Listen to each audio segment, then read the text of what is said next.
Someone asked me the other day, where's your Christmas spirit? Just what is the spirit of Christmas anyway?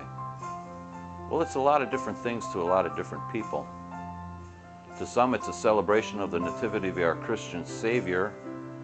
To others, it's the wide, bright eyes of a child on an early Christmas morning. It can be the lights, the glamour, the caroling, and the hustle-bustle of holiday shopping, or it could be the preparations and competitions for family feasts. But as the times have changed, so has the spirit of the season.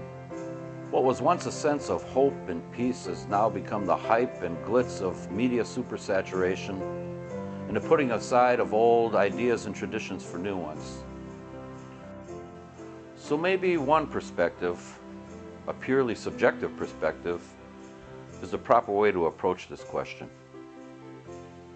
Like others, Christmas has been many things for me, but as I grow older, it's become the memories.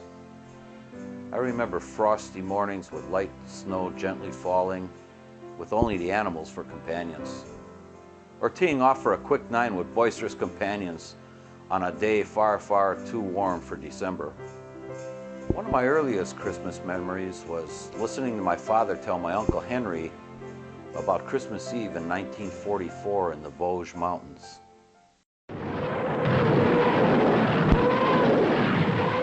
Jesus, Hank, the thing that really sticks in my head was the noise.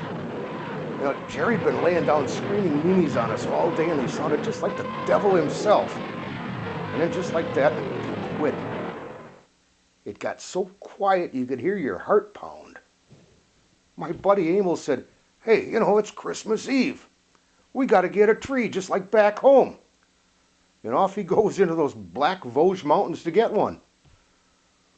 Well, he comes back laughing with a scrubby little thing and told us he ran into a German doing the exact same thing. He claimed they waved at each other and each went back to their own lines.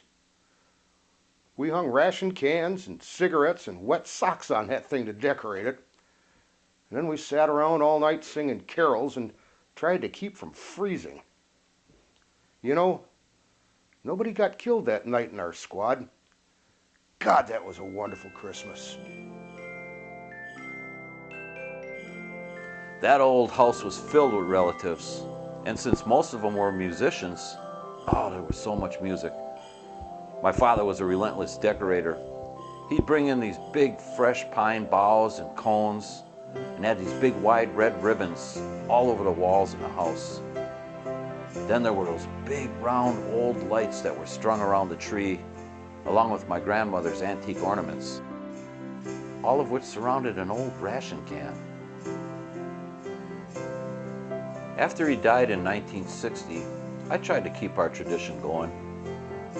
We spent only one more year in that old house, and after that, it never really was quite the same.